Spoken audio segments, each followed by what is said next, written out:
আমি আমি সশ্রদ্ধ চিত্তে তারেক রহমান সশস্ত্র চিত্রে শপথ করিতেছি যে আমি আইন অনুযায়ী আইন অনুযায়ী সরকারের প্রধানমন্ত্রী পদের কর্তব্য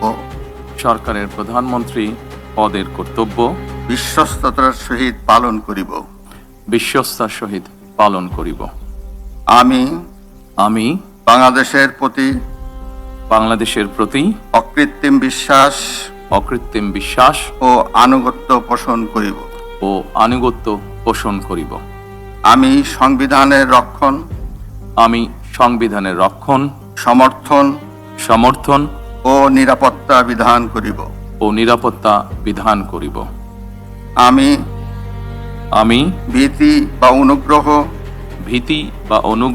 অনুরাগ বা বিরাগের বশবর্তী না হইয়া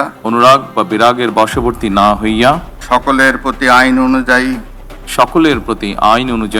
যথাবিহিত আচরণ করিব।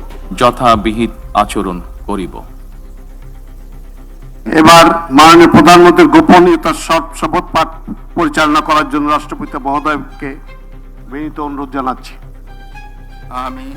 আমি তারেক রহমান সশস্ত্র চিত্রে শপথ করিতেছি যে সরকারের প্রধানমন্ত্রী রূপে যে সকল বিষয় আমার বিবেচনার জন্য আনিত হইবে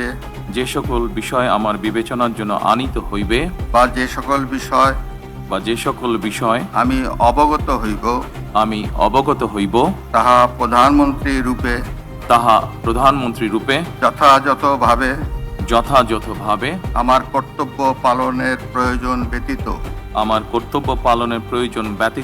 প্রত্যক্ষ বা পরোক্ষভাবে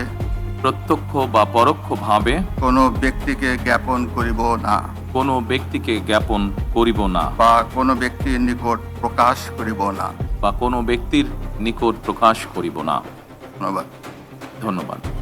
মাননীয় প্রধানমন্ত্রীকে পদের শপথ ও গোপনীয়তার শপথ স্বাক্ষর করার জন্য এবং স্বাক্ষর শেষে নির্ধারিত আসন গ্রহণ করার জন্য বিনীত অনুরোধ জানাচ্ছি।